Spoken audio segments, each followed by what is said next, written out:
What's news? NFL, Inside Blitz, Week 14. We all just logged in and haven't even greeted each other. But what was your name again? Very important to us.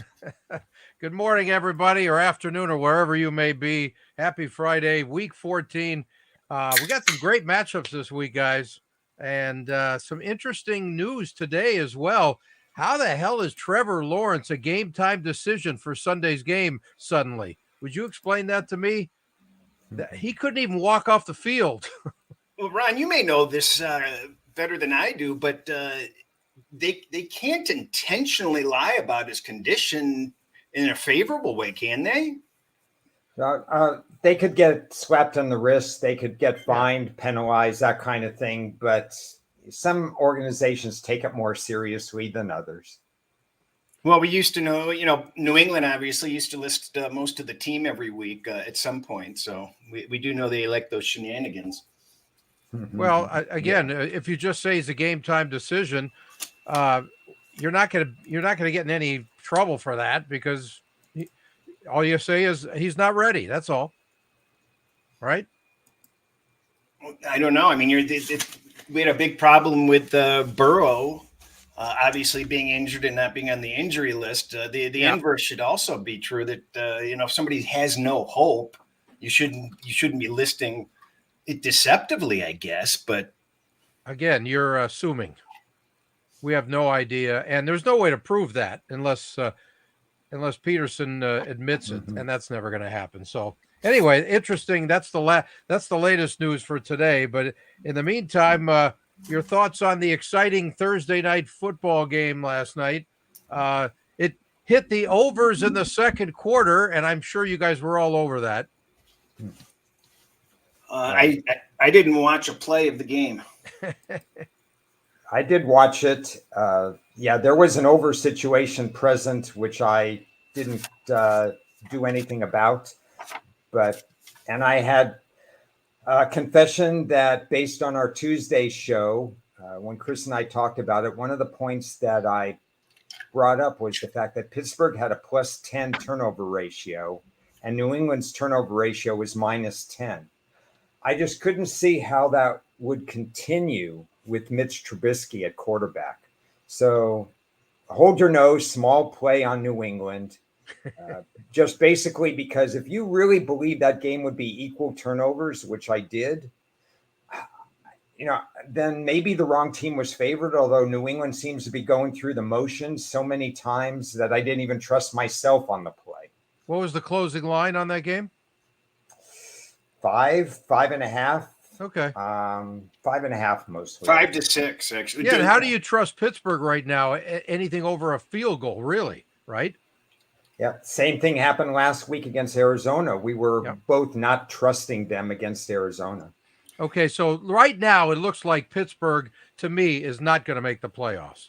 I mean, if you look at their schedule ahead, it is brutal, and they are not playing well. And there's some really negative chatter about Mike Tomlin and what's going on the sidelines right now in that city. Really? What is the word on the street? The word on the street is they're not happy. And, he has an antiquated offense. It just is not looking good over there. And they've got the same excuses over and over. You can't say they don't have any playmakers because that's not the case. They have a little bit of everything. And as long as you have a TJ Watt running your show on defense, they did lose Highsmith for much of the game last night. That didn't help. But still, too many excuses. That team, hey, they may be we're going to be over 500 for Mike Tomlin, but that's not good enough. I was going to tweet out something, but I didn't want to be – because I thought it was odd that Tomlin had never finished in the top 3 for Coach of the Year voting. And I was going to tweet something to the extent of the last 2 games typify a segment of every single season of Mike Tomlin's coaching career and why he hasn't been a top 3 finisher for Coach of the Year. Yeah, the last 2 games is just brutal. I mean, you cannot lose those games. And again, your season is totally on the line now, and I don't see how they could put on any kind of a streak late in the season with the schedule they have. It just doesn't make any sense. Yeah, I was disappointed in the transition from Cowher to Tom when they had kept some of the gadget plays that they had with halfback options and end arounds and so on. We saw one of those plays last night, but the last 2 or 3 years, we haven't seen that. There just needs to be more creativity in the offense. And I don't think Tomlin's job is in jeopardy or anything because the owner calls the shots and the owners are very much in his favor. Well, I don't know if his job's in jeopardy, but he is not usually thought of in a negative light in that city. And right now, there is a lot of grumbling going on. That's all I could say. And, as far as the Patriots are concerned, I mean, they looked as good as dead before that game. And to allow them to come out and dominate the first half as they did with no offense to show in the entire season, basically. Mm-hmm. There's just no excuse for that with that Pittsburgh defense. Yeah. So anyway, that takes care of that one. You see George Pickens, he was frustrated on the sidelines yelling at his quarterback. And God, that was ugly. I did not. Yeah. I didn't watch a play. I'm sorry. Yeah, well, you're a lot smarter than me. I don't know what the hell I was doing watching about half that game, but just goes to show you I have no life. Moving on to week 14, as we should. Let's look at some of the quarterback situations. And first, Cincinnati is home to Indianapolis. First of all, let's give a lot of credit to Gardner Minshew and what they're doing over there. Shane Steichen is dealing with a backup quarterback, and those guys have won 4 in a row, and they didn't look that good 4 weeks ago, and they have not had a healthy Jonathan Taylor as well. That's pretty impressive stuff. You go first, Chris. Jacksonville? No, Indy, Cincinnati. Oh, Indy. Boy, am I a space cadet at the moment. I've got everything. I think Indianapolis is underrated. Personally, I like to see them get the disrespect because I think it works in their favor. They're quietly efficient. They're quietly doing this, and they look like crap. Everybody thinks they're a crap team. They do appear to be a crap team, but they somehow, some way come away with these wins that they're not supposed to win. And they're 2 games over 500, and that's not bad. No, it's not bad at all. As for Cincinnati, we already know that Burrow's done for the year, but it doesn't seem to matter because they came back in a very good fashion last week, and what you had to love was how J.Browning turned things around, looking like not so much against Pittsburgh the previous week when he had to fill in, and all of a sudden he was outstanding in this last win. And let's hear from Z.Taylor, his head coach, on what J.Browning learned in one quick turnaround week. Great week of practice. I thought Thursday was outstanding. And that's really our big day, our third down day. I felt really good coming out of this week, getting ready for this game. And, he just lit the world on fire. Halftime, I wasn't sure if we had an incompletion if the ball had hit the ground yet. And I just thought he managed the game beautifully well. He was aggressive with some of his throws. Did a great job making plays with his feet. One of the naked throws he made must have been probably to Mitch, I would imagine. It was an outstanding throw with 41 right in his face. And so just really proud of Jake and the job he did. And the guys rallying around and making plays for him, protecting him, run game getting going. It all helped Jake. And, really, really proud of the team win, but really proud of Jake in his second career start to come out here on Monday Night Football and do what he did today is pretty cool. He had a great. Yeah, it really was cool. What do you think, Ron, to see a guy, and I talked about it the previous week where I interviewed Jake when he was with Washington about 5 years ago. He is a very cerebral guy. You're not going to get anything past him as far as the brain is concerned. He doesn't have the greatest arm in the world, but that guy knows how to play. What I liked is his confidence during the game. He didn't look at a guy who's been in the league like Trubisky, 8-9 years or whatever he's been in, and he was tentative and he stepped up in the pocket and immediately started to run. when Browning made a throw, he threw it with confidence, and he played a great game. I underestimated what he would bring to the table against Jacksonville. Now, in that game, Jacksonville lost a whole bunch of players, not just Lawrence, but obviously Christian Kirk, first play of the game, one of their offensive linemen, one of their defensive linemen. But at no point during the game did I think that Cincinnati wasn't going to be competitive because of Jake Browning. Yeah, exactly. Well, let's hear from Jake first. Number one, what he learned, and he uses a term that I haven't heard in a long time. I discipline. Play it. Against the Steelers, we're in a lot of 5-man protection, trying to help on the edges, which makes a lot of sense with the two guys that Pittsburgh has this week. A little bit more 6- and 7-man protection, and mix it up a little bit. And so the difference between 5- and 6-man protection for a quarterback is huge because you just send it one way. I know where my issues are. And I felt like I played with better eyes because of that. And so I think that was kind of my main takeaway from the Pittsburgh game is, I'm peeking over here to make sure I'm not hot, and then I'm trying to go through a read and deliver it on time. And my eyes were just kind of all over the place. And so that was kind of a big thing. Coming into this week is just eye discipline.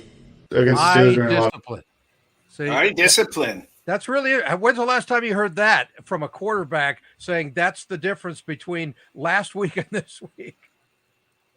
Yeah, well, it's the better quarterbacks are always going to try to bait the defense rather than the other way around. You heard the announcers last night talk about how the defensive backs were baiting the quarterback, and Jake Browning wants to take it one step further. He knows what his protection is, and he knows how much time he has to go one read to the next read.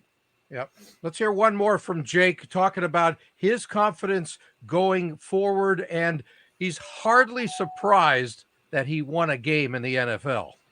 Yeah, I think after you put up 10 points in your first start, you're kind of excited to get another crack at it, where you feel like I had a better week. I kind of knew, I was able to reflect on going through a week of it, which I can watch a Joe or whoever I've been behind do it a million times. It's different once it's you. And so I was able to kind of reflect on what was my week like, and what I need to improve. And it was the first time in a live pocket for a little while, and first time in a regular season game for my whole career. So learned a lot from the Pittsburgh game, and was really able to focus on some of those things throughout the week of practice.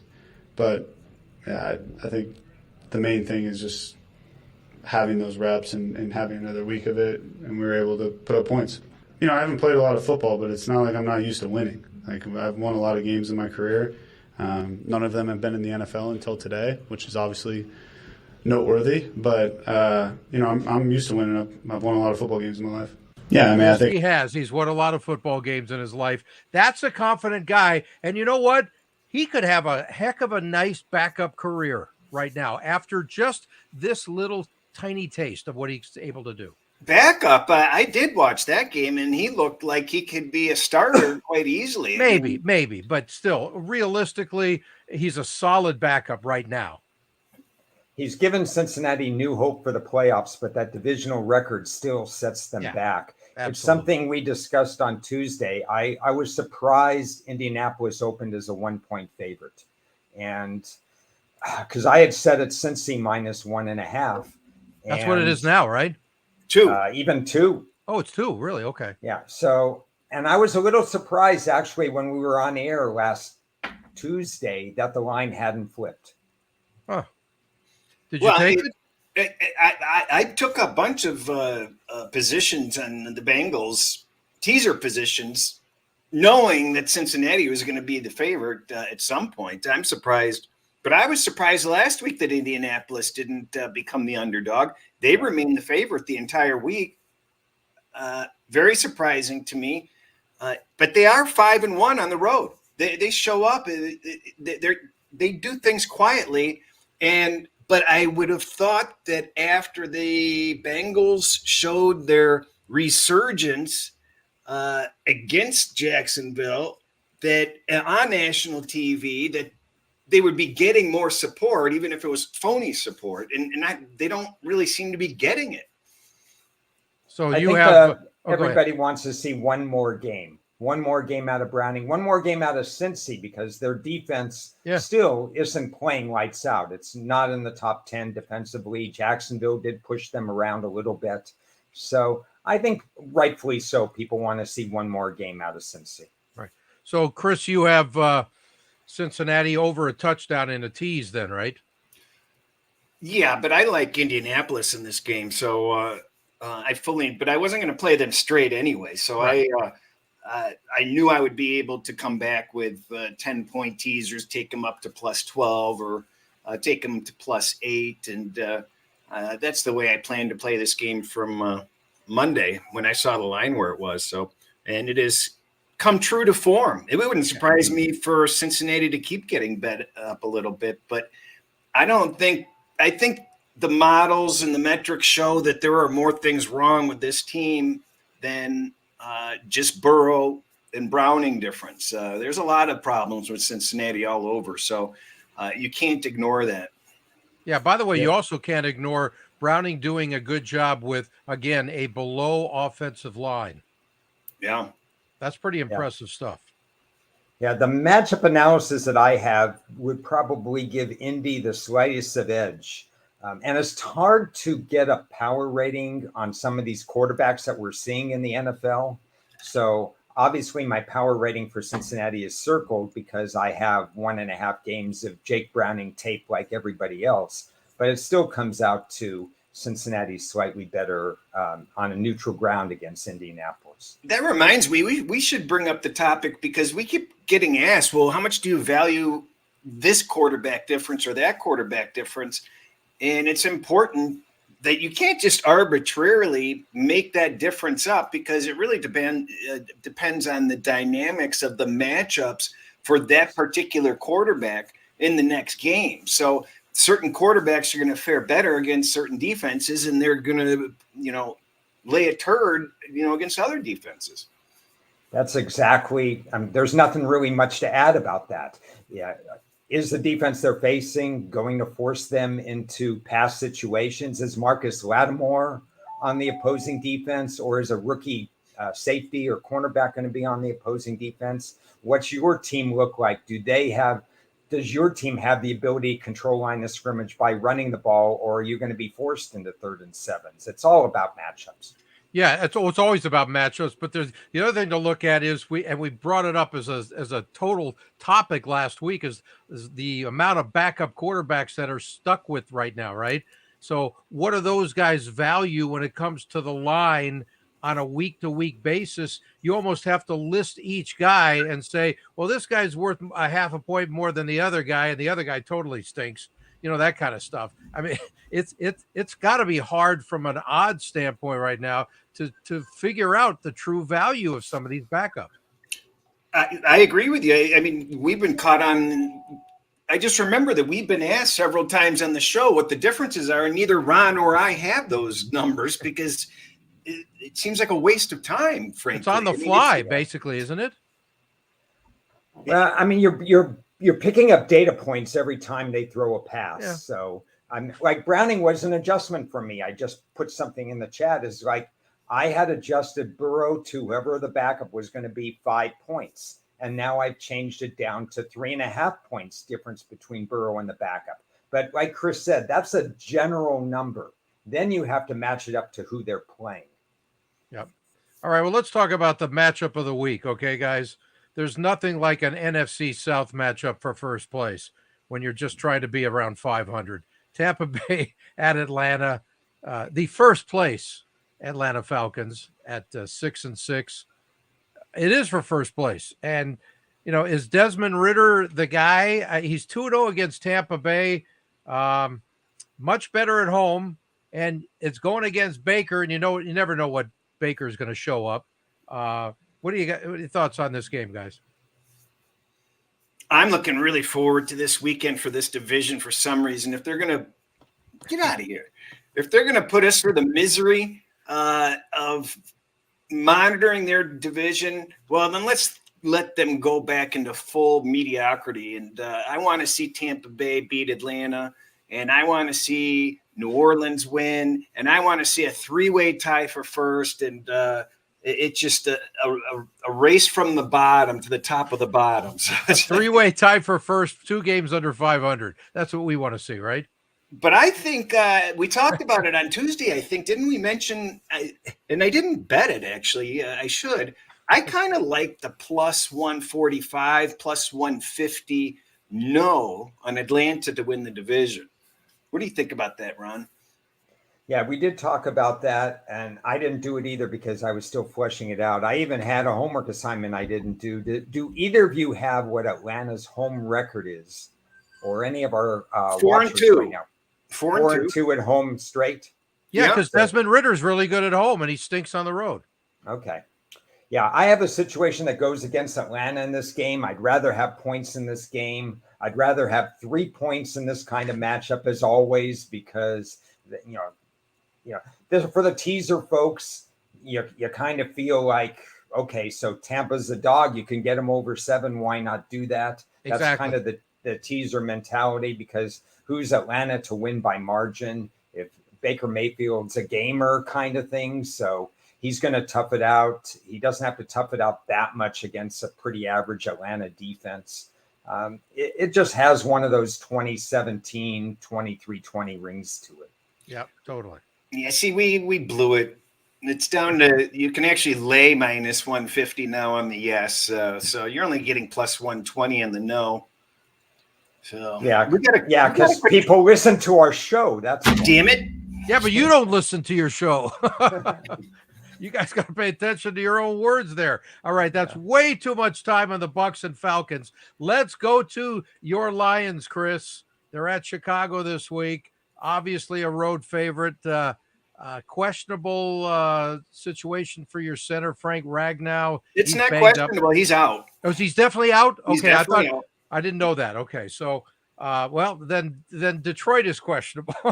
Their offensive line is a little questionable as of maybe the last month, and that's surprising because we had higher expectations out of them. They lost their second best defensive player to the IR for the next 4 weeks also, so that's not good news. And as we mentioned, Chicago's defense has improved since they became healthy, and they added that guy from Washington, Sweet, right? Josh Sweat. Sweat? Yes. That sounds like sweaty balls from Saturday Night Live. Anyway, I respect Chicago. They aren't complete garbage. They've made some improvements, and I think that they're going to slow down Detroit's running game a little bit, even though it has been the number one running offense over a long stretch of games this season. Yeah. But we know that there's something missing there, and we know there's something missing with the Detroit defense, and it's going to benefit the Lions to basically shorten the game and run that ball as much as they can. And the weather is better than they anticipated it was going to be, but 15-mile-an-hour winds can be problematic at times. So it's not like it's a bright and sunny day. Right. Well, I'm wondering if the way the Bears are playing hard for Eberflus, if they win this game, I know they're 5-8 and they're going nowhere, but does that sort of save his job potentially, or is he done for sure? Because they are playing hard for him, and that's a very positive side considering they are done. I don't have a great track record on understanding what the GM's doing yet. He hasn't been there a long enough time. All I can tell you is after the first round, he's butchered the draft in a number of different ways, and now he's going to have all these high draft choices. This is an opportunity for Chicago, and especially when the line was a pure 3.5. It seemed to point to Chicago, some of the situations, but I didn't pull the trigger because I still have a problem with their pass rush. We're talking about a team that's last in the NFL at getting to the quarterback. And that is one area that has not improved defensively. Maybe it starts to improve once they get Sweat acclimated into the defense. But so far, I still see Goff having enough time in the pocket to do some things. And it's going to be on Fields to outscore the Lions. And the Lions are, for the first time since 1962, when Cris was 30 years old at the time, they are 9-3. And it brings back I gotta mention these names. Ron will know them, and maybe Cris will know them just from Alex being Carrick? a Lions guy. Not Lem just Alex Barney. It's Carrick. all about Lem Barney. It's all about Night Train Lane and Joe Schmidt and Milt Plum, the quarterback. Do you remember Milt Plum? I Cleveland don't. High. Of course Cleveland you don't. You're not Browns. old enough. And you know who is their great defensive back? Dick LeBeau, who became a fantastic defensive coach for many, many years in this league. So that was a heck of a team, but that was a heck of a long time ago. If they fall to 9-4, all of a sudden you're thinking, you know what? And you're thinking this the last couple of weeks, Cris, that the Detroit is not quite as elite as you would have hoped. Yeah, they've clearly distinguished themselves as a hopefully next year category, but a quality team. Yeah. I don't think their motivation is as strong as it was because they really have lost their hope for a number 1 seed at this point. Because going forward, if San Francisco beats Philadelphia is the one with the big headaches because San Francisco's has a cakewalk final run of games. Yeah. And obviously if Philadelphia wins, that puts them in the driver's seat. Dallas will basically be out of it. And Detroit has no hope of getting up there anymore. So they're kind of just trying to have to stay healthy and just try to keep it together and prepare somehow for the playoffs. I'm unsure really what to expect because they do have that little bit of cushion. They don't have that urgency, that I think that we would like to see from them. But, they're supposed to win this game handily. And we know logically that this should be a tight game. Yeah. You want to put up that NFC seeding chart there if you got it? We can take a look at how that will affect some of the games. Do you have it or no? I don't. I'll find. Okay. I sent it to you. I thought you said you had it. Oh no, I didn't see that. Well, I had the audio. So go ahead and talk about your other stuff while I look for it. Okay. Well, let's go ahead to Jacksonville, Cleveland, because now that we have word that maybe Trevor Lawrence will play, although I highly doubt it. I can't see a scenario where that makes any sense at all. But how about Joe Flacco coming off the couch, not off the bench? The guy hasn't done anything for over a year, and here he looked really good and in control, like maybe you would expect a veteran to do. But no normal practice week and all that, and he just shows up. He was outstanding against the Rams. I wouldn't have said outstanding, but he looked like a seasoned veteran. Yeah, but he didn't make a lot of mistakes. He threw the ball down the field. He wasn't afraid. He wasn't throwing it away. I thought he was in total control for a team that has got their issues on offense, obviously, right now. Well, are you drumming up audio for this? I don't remember. No, not for this game. Not for this game. Okay, so let me say this about Cleveland, which we're all starting to know. Everybody's starting to know. This is a different team at home than they are on the road. They basically do not play defense on the road. They do not play defense on the road. Where's Cleveland in that chart? There's Cleveland in that chart.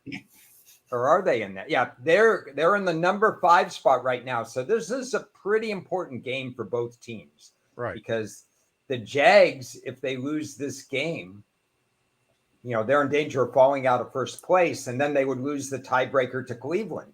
So the Jags are pretty happy that Pittsburgh lost this last Thursday. Yeah. But I expect Cleveland's defense to play very well in this game. This is a tough spot because these teams, Cleveland is just an entirely different team at home. And how do you factor that in? And I'm not buying Trevor's going to play Sunday. No, I'm not either. And Christian Kirk probably not going to play, I would assume. Not Bill. He's on the IR, so it's kind of hard. He's done. Oh, he is done. I didn't even see that. I'm sorry. I thought it was just did not practice yesterday is all I said. That's a good reason. Okay, the betting market's betting Jacksonville here, though. It's down to there's some 2.5 showing. Well, look at Jacksonville. They're 6-0 away from Jacksonville this year, but I think that's going to end. That's including a couple of games in London, of course. So that's a whole different story. But Cleveland's on a 2-game losing streak. Yeah, they are going home, and that should really help their cause a lot this week. How about Carolina at New Orleans? What's the latest on Derek Carr? Have we heard, he went through the concussion thing, 3rd time this year, concussion protocol. That's not good, folks. And, does that bring back any memories? Some guy named David Carr, his brother. Mm-hmm. I mean, that guy got hit more than most car accidents. Yeah, well, I don't think you want to put concussion and memories in the same statement. No, that's true. I want to answer Bertie's question. What's Cleveland to miss the playoffs? I think Cleveland's not missing the playoffs, Bertie, because they have Chicago and the Jets at home still. So you're talking about, at worst, Jacksonville, Chicago, and the Jets. They're going to go 2-1 at home. Then they have at Houston and at Cincinnati. I think Cleveland ends up with 10 wins in this scenario and certainly should make the playoffs. You said what? Cleveland's going to make the playoffs? Yes. With Joe Flacco. I think they haven't made a decision for this week. Dorian Thompson. Do you know the price on Cleveland to make the playoffs? I don't know what the price is. No, this was for the. Oh, never mind. Yeah, but I was going to ask you: does DTR scare you a little bit over? We're talking about now going through the winter month, something that he's not used to. And that he's very turnover prone. This is all new to him. I like that if I was a backer, I like the fact that they've got 2 quarterbacks that can go. I think, and with 2 different skill sets, so you'd have to prepare for 2 different skill sets between Flacco and Robinson. That's to their advantage. Yes, that is. Yeah. Yeah, but I don't think it's to their advantage that DTR is a kid who's never played in the NFL before, certainly not in December and in cold weather. And he's a West Coast guy. We'll see. That can be an issue. Well, in the friendly confines of Cleveland, they don't have to score as many points. Okay, we'll see. So, okay, well, back to Derek Carr's situation. Have we heard anything? What's the latest on him? I don't know. Okay. Because he is limited in practice yesterday. I know that. That's all. That's the last I heard. And concussion protocol from the previous week. He's got a rib. He's got a shoulder injury. He's just getting hammered out there. It's brutal. And he's a full practice today. Okay, so he's probably a go then. Yeah, I don't think he's been cleared by the NFL, but if he does, he's a guaranteed starter. Okay. All right. Well, in the meantime, they've lost 3 in a row, and I think this is the end of the Dennis Allen era. I would hope. What do you guys think? Yeah, I would like it to be, but because I think they've got a good team. I think that they just get stuck with that injury bug each year, and with a better coach, they could work through it a little bit better. But as you referenced, I think there needs to be a change there. Yeah. I want him to stay. So you could bet against him every week. Did I say that? I said that. I said that for you. Okay. I'm here to help. And how about those Houston Texans at the Jets who have lost 5 in a row? Zach Wilson is back. Does anybody care? No. Somebody cares. The line shot down. It shot down hard. What is it now? Yeah. Did you see the line movement on this game? It was 6. It's down to 3.5. It actually hit 3. I saw it open 7. Really? Wow. 7. Yeah, I guess you're right. How much of that did you get? Nothing. Zach Wilson is worth I was 3.5. not concentrating on that game whatsoever. When does Zach Wilson worth 3.5 points? He can't even score 3.5. Well, in that direction. They can't even score 3.5 points. How the hell is he worth? Yeah. So figure this out. The line shoots down So you think, oh, well, Zach Wilson's in. They're betting the Jets. They'll probably put up more points, but the over/under went down. Whatever. I don't get it.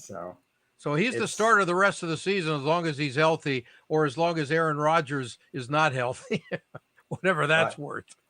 Cris, you mentioned the line touch 3. I don't know how I could even maneuver my power ratings to get a 3 on this game. Really? Oh, no, I can't. No, I mean, Houston has to be favored by more than that. Okay, are you liking them at 3.5?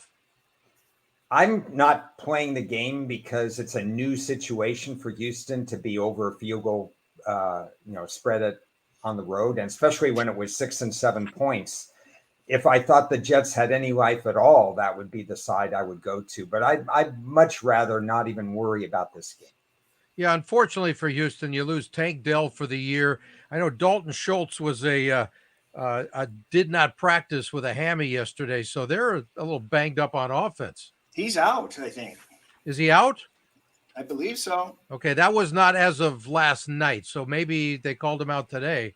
But that's not good. Now they're a little, forget him being limited in practice. They're limited on offense now.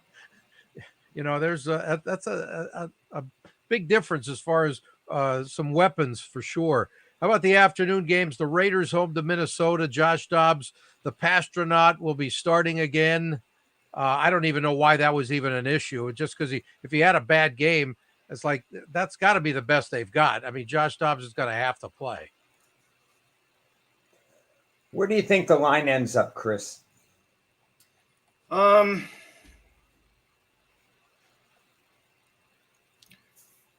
anticipated this to go below 3. I thought it was below 3. No, it's wasn't pretty much 2.5? 3. Okay. Yeah, and my numbers are close to that. I would make it 2 if you give a point for Vegas home field.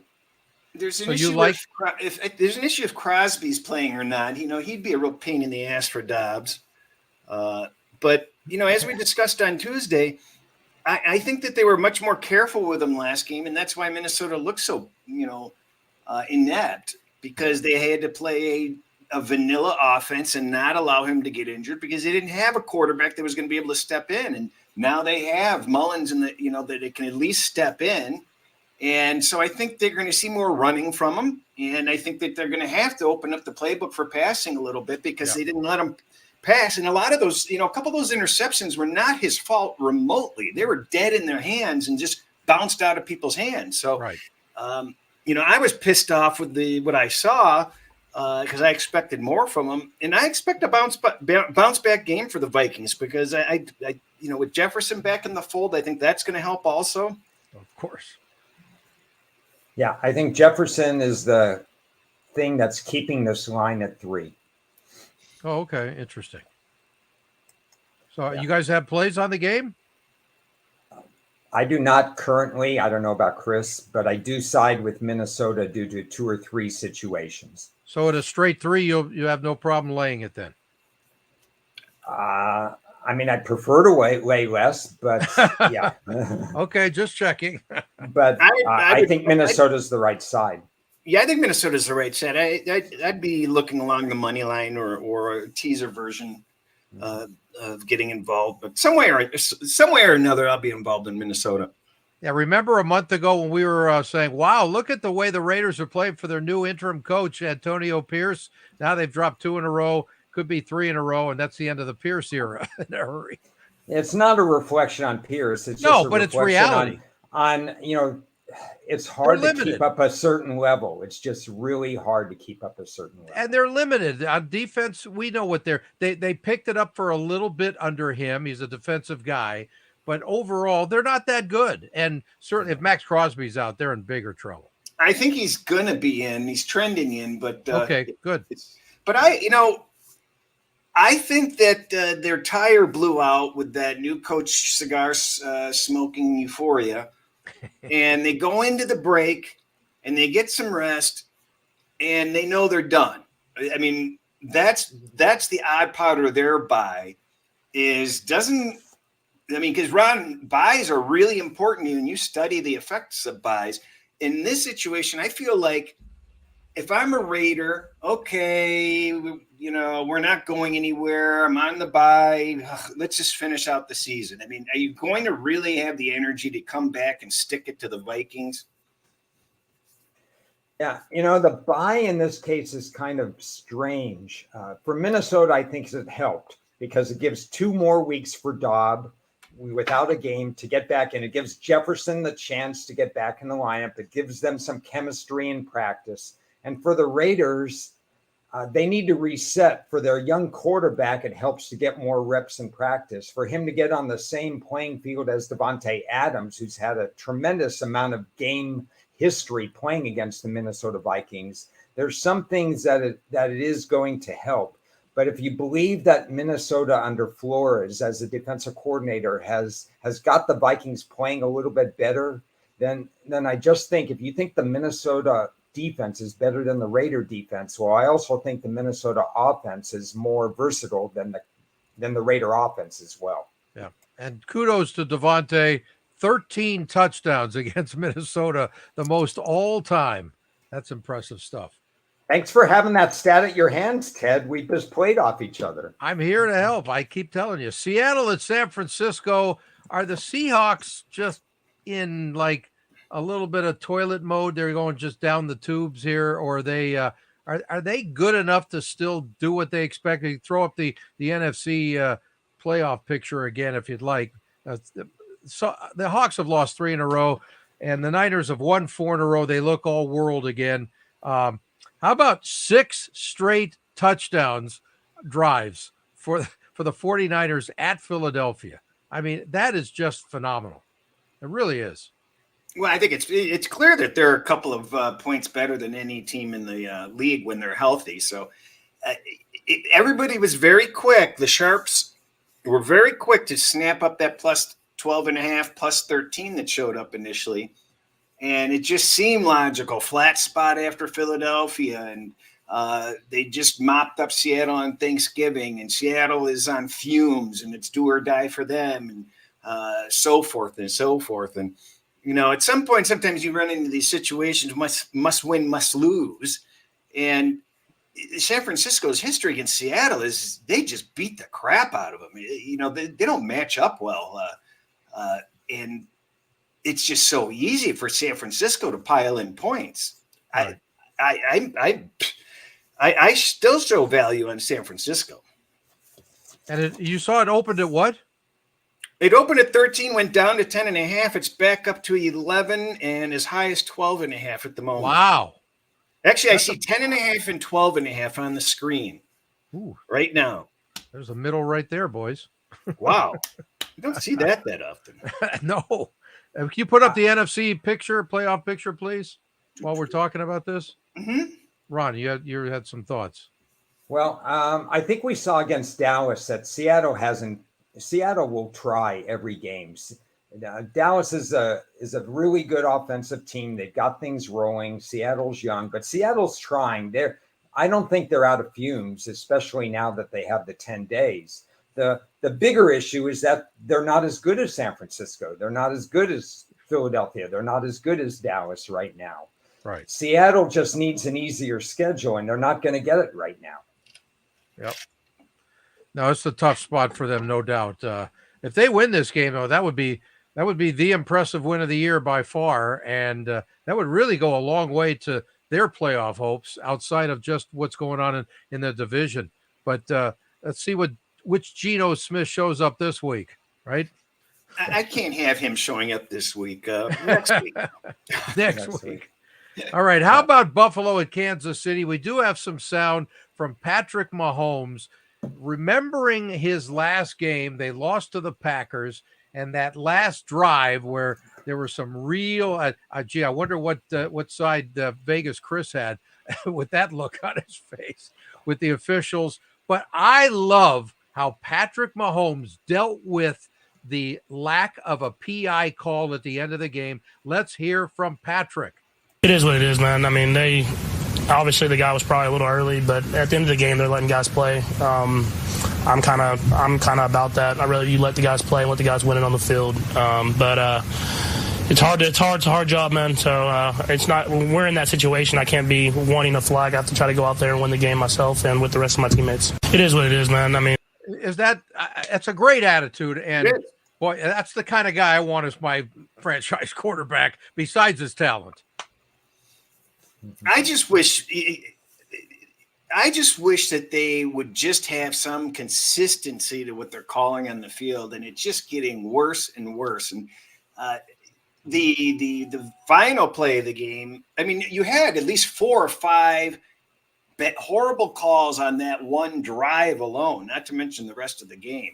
But after the guy is mugged and tackled and there's a no call, you have the pass into the end zone and Kelsey's just pushed, out of the way. And normally I think you let that go, but you would have thought that maybe in that situation that they might have deserved a makeup there for the missed call and then put him on the 1 yard line and give him one more shot. I could have gone for it, under those circumstances. But yes, I'm sure you could have. What was your line you had on that game? I just needed Kansas City to win. Exactly. Yeah, I mean, it takes away from the fact that Green Bay outplayed Kansas City in that game. And the bigger picture, and I think Mahomes gets it, is that Kansas City has to play better now. They've got the negative rest differential going. We've seen line droppings in this game. Buffalo, KC opened 2.5. KC is now Casey's now basically a 1-point favorite. Really? Wow. Yeah, they've got 4 starters out. Yeah, so Pacheco is out, which I just see that. Running backs, Pacheco runs really hard, and he's a fun back to watch. You would only make a slight adjustment in his case anyway, because it's the running back position. It does depend on everything else. But this is Buffalo's starting playoff push right now. They're 6-6. They can't afford anything else. And Buffalo's had the 2 weeks off. Buffalo is 8-0 after a bye in the last 8 years. So 19-9 against the spread, last 28 off a bye. Okay. So, I mean, great numbers there, and Josh Allen's got to be Josh Allen. I think he needs to start doing whatever the hell it takes. If he's got to start running again, I would do that. And, your whole season's on the line right now, boys. There's no messing around. The big issue for me is what's going on with Buffalo's defense. Are they making any adjustments during these 2 weeks? Because as I'm sure Cris will tell you, Buffalo's defense is not sniffing that area that they had been the last 2 years. They're getting healthier. They got healthier on defense, though, Ron. They're getting healthier, but I want to see it happen on the field. Right. Yeah. And then you had the Von Miller stuff off the field, and I guess he's going to play this week. But he is. Yeah, that's what I heard. He is. Yeah. Oh, okay. But right now, does it really matter? I mean, he hasn't been the Von Miller we know. He's not a difference maker this season. He would be with 2 weeks off. Well, we'll see. He better be, because they need him big time. Yeah. Well, he's certainly been getting his licks in. Yeah. You Yeah. have a way with words. I'd rather stick to the football, but I will say that the NFL is slow to react when there's a superstar involved. Yeah, they are.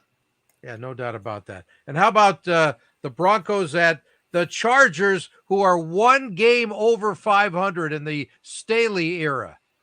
Will that drop to under 500 before he is sent packing?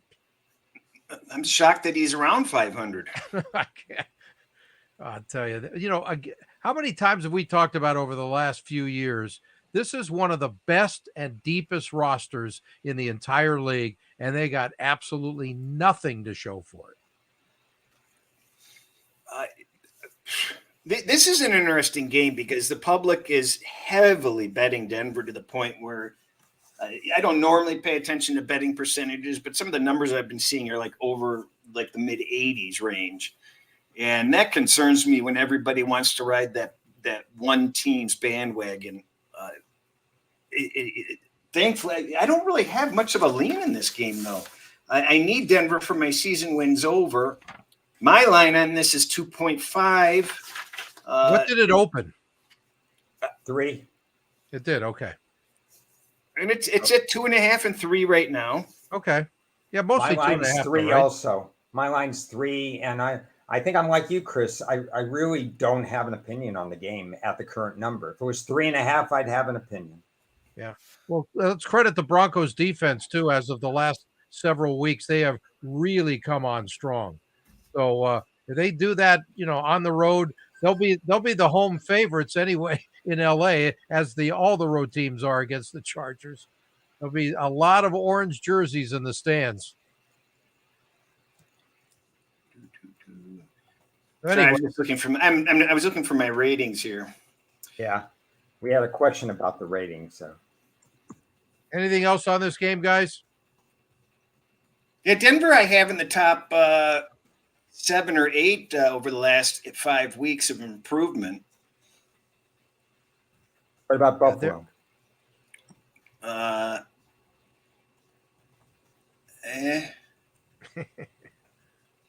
Not much. They're in the bottom 10. They're right at the edge in the last 5 weeks.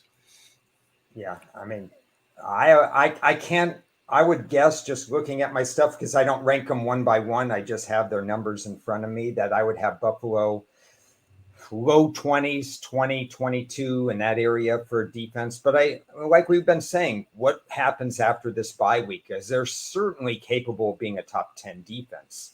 For the season, I have Buffalo over in the top half. Yeah. Looks like they're on 13, 14. Okay, so but I think, just looking in general, that I have them closer to 20. Really? It's not showing me much. All right. I mean, they're a C+ team in terms of getting to the quarterback. They're probably about. I'm sorry about that. They're really good at getting to the quarterback. That's their number one strength. I would say that's carrying them along, because even though they get to the quarterback, they allow 68% via the pass, and they're more than slightly below average against the run. That's why they're an 11 seed. I've got Buffalo 10th in the league right now overall, and defensively they're around 14th for the entire season. All right. Let's take a look at the Sunday night game, the Eagles at the Cowboys. Can the Eagles bounce back off of just an embarrassing home loss and against the team that's on a roll? I mean, the Cowboys, this is like their season. They haven't beaten a great team yet. So this is the first time they have a chance to do that. And while they're on a roll, everything's looking fantastic. Dak is playing out of his mind. I really think if they lose this game, it's the same old Cowboys. Yeah, I think it's going to be really ugly if they lose that game. I originally thought Philadelphia was coming in with no pressure, and they wouldn't have to, have anything floating around. They already had the win versus Dallas, but when you consider the fact, when you look at how these schedules iron out, as I mentioned earlier, if Philadelphia loses this game, San Francisco now is the number 1 seed with the best track to the number 1 seed. And that's going to make a world of difference. And I think Philadelphia is going to feel a little bit of tightness about that, because they don't have room for error either as far as what their goals are. So Dallas should win this game, though. And the Eagles linebackers have really been struggling. I mean, this is not the same team we've seen over the last couple of years defensively. How much of that is, they lost their defensive coordinator and they've never picked it up the way they should? I have no idea, but their defense is really, really average at best right now. What I've seen and what I've said for 2 years is that why aren't teams trying to run on Philly? Because you can run on Philly. I'm not saying they're the worst run defense in the league. They're not even close to them. I mean, they're right in the middle of the pack, but everybody's been treating them like they're the absolute best run defense. I didn't even realize how bad the Philadelphia defense is. I never even took a note of it before. Well, they're 24th in the league in points per game allowed at 24 a game. Yeah. So, wow. I mean, that's not good. That's not a championship team, guys. They have some decidedly average stats defensively, and they're coming into this rough stretch of game, and they haven't been winning that I mean, even when they've won, we're still waiting for the right Philadelphia to show up. And with all of that being said, something we talked about on Tuesday, I do hope Dallas wins this game because I still think Philadelphia wins the division. Well, I'm surprised. Philadelphia is 28th over the last 5 weeks somehow, even with those 4 victories. They were declining. Even though they were winning, they were declining in performance. Yeah, well, we talked about it last week, how they were barely winning the hard way and always coming from behind. And over the long haul, that's not going to get it done. That's just a little streakiness where you got some breaks and you took advantage of it. But you can't expect that over the entire season, of course. How about Tennessee at Miami on Monday? We've got a Monday doubleheader. And the Dolphins winning 3 in a row. They're looking great. But again, they're another team that's sort of beating the easier stuff throughout the year, but they're not been able to much handle the better teams. And here's Tennessee coming in. Will Levis is probably going to get sacked 1,000 times again. Your thoughts on this one? I just like to mention that at the beginning of the year we poo-pooed their defense and said unless they improved it, they weren't going to be able to go anywhere. And their defense is remarkably improved and it has become much better than a lot of other teams that you would associate with being strong defensively. Miami is actually better than they are now. So not much to say on this game. If there's no reason in the world they're supposed to even sweat this game. They should just roll this team. Yeah, I agree with Cris. Miami's improved in 2 out of 3 key defensive areas. They got Ramsey is getting healthier. He's getting acclimated to the team and so on. They have a tremendous pass rush. And obviously we know about their offense and pretty much Tennessee is a very, very predictable team. So yeah, if they lose, there's your crazy write-up on Monday or Tuesday. How did Miami lose this game? The idea is to keep guys like Tua healthy all season and just keep them out of harm's way. And the one thing Tua does better than almost any other quarterback is his release time from snap to release of the ball is really, really quick. Yeah. And one of the great stats of the year, here we are week 14, and Miami is averaging 6.9 yards per play. The second best in the history since in the Super Bowl era. Yeah, I mean that's just phenomenal stuff. I still don't like Tyreek Hill's chances at an MVP consideration. I think he's great at what he does, but I just if you look him up under like fantasy ratings, CMC is much, much higher, and I think Hill's more of a product of the system that they're running. Yeah, he's going to break off those huge runs, and that guy's a little speedster, but he's not going to be bowling over people, and he's not, he's only so versatile. Yeah, well, that's again very subjective thing, but I've sensed it since week 1. There's nobody better than Christian McCaffrey, an unbelievable acquisition by the Niners last year. And he's doing it again. And this is the one time he's been healthy all year. I mean, when's the last time we said that? Right? He just keeps going. Yeah. So it's been a long time. I don't know ever. He's always hurt sometime. Tyreek Hill is a phenomenal player, and he has tremendous speed. He's also been blessed to play with Patrick Mahomes and Tua, who it really leads. I mean, he hits his receivers in strides. He has uncanny accuracy in the middle of the field. So if you put Tua with some of Tyreek Hill with some of these other quarterbacks that we don't want to discuss, then you're talking about more antics rather than tremendous plays. Yeah. And one more. Yeah, go ahead. Go ahead, Ted. I was just going to say we can cover the last game here of the week, the Packers at the Giants, and Green Bay's looking surprisingly good when we basically said about a month ago they're done. And Jordan Love is not the guy. And now it's totally turned around. It's like, wait a minute, maybe he is the guy. They're opening up the offense just enough to say, okay, we have confidence in you. You can throw the ball wherever the hell you want now. And they had a lid on him early on. And that's not the case now. and their defense is playing better. So I don't know. They're going to be about a touchdown favorite at the Giants. How about this stat? The New York Football Giants have lost 9 in a row at home in primetime games.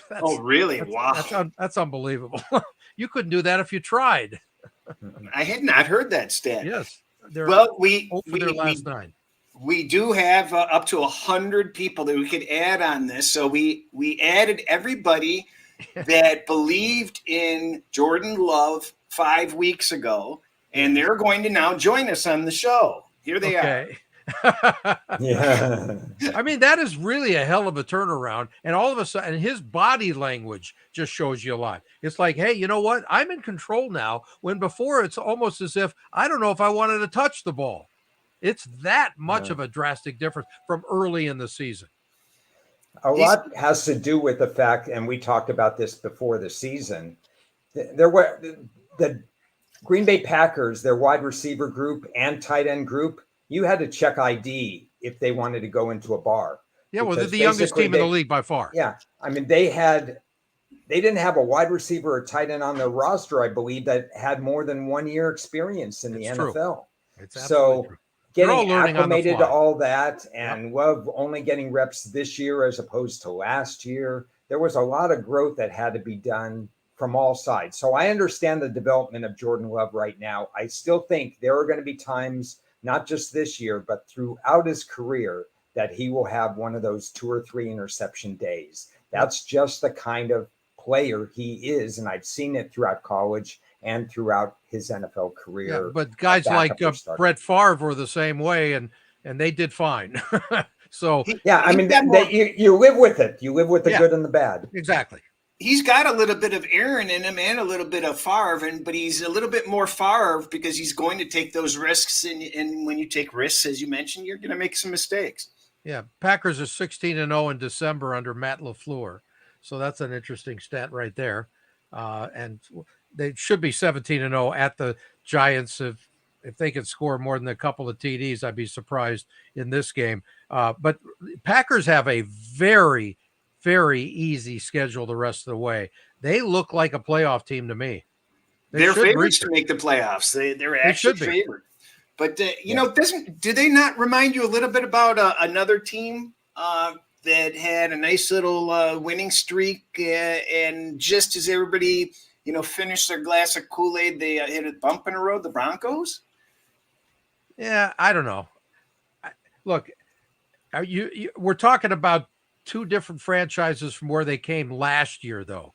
I mean, the Broncos they're now evolving into whatever their new coach wants them to be with their limited roster, what they have.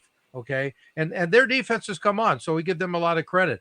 I just think that the Packers are so young on both sides of the ball that this is really something that they're coming on at this stage in a really positive way. They're banged up. They're doing it without their best running back the last few weeks as well.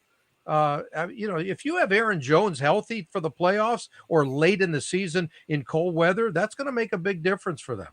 Well, even when he was healthy this season, he really wasn't putting up the numbers and contributing the way that they had expected. No, not as great a numbers, but he's still an important factor on how they run their offense. And you give it to him, he's going to be fine, I think, especially, again, in the winter months. I just want to see if they can run the table from here. I think they got a chance. I don't know about running the table, but I want to echo what Cris said. There are a lot of similarities to Denver and Green Bay in the terms of how they defend the run, in terms of their pass rush, in terms of what they're allowing or not allowing their running backs to do, have a bell cow running back type of system, how they use their tight ends. There's some similarities there for sure. Yeah. Yeah. Is there a latest on Christian Watson? Is he out this week? Have not seen. Okay. Because if he plays, he won't be at full strength. Yeah, because he didn't practice yesterday, so he's not even close to full strength. Anyway, that's enough on that one. Real quick look at the college game, okay? We've got the Final Four coming up shortly. You've got Michigan, Washington, Texas, and Alabama. Who picks these guys, right? It comes down to our old buddy, the late, great Mike Leach. 5 years ago, he talked about, or actually it's 6 years ago now, he talked about the word committee being the real key. You got that for us there, Cris? Let's hear from Mike Leach.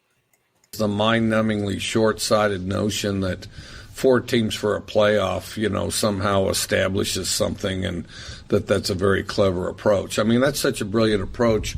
That's why everybody does it that way. Nobody does it that way. I mean, if we were so smart, wouldn't all the other sports say, I know what, let's have a committee, because why not? Because, we're American, we love committees. Let's get us a committee. Well, who should be on the committee? Well, I don't know. This guy's a good guy. Let's have him on the committee.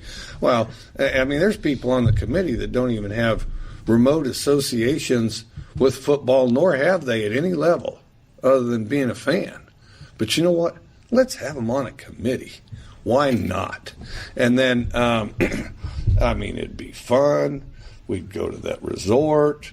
We could talk, we could hang out at dinner, and then we'll decide which 4 teams should go. Because you know why? We don't need to solve this on the field, because we're the ones that know. And then, if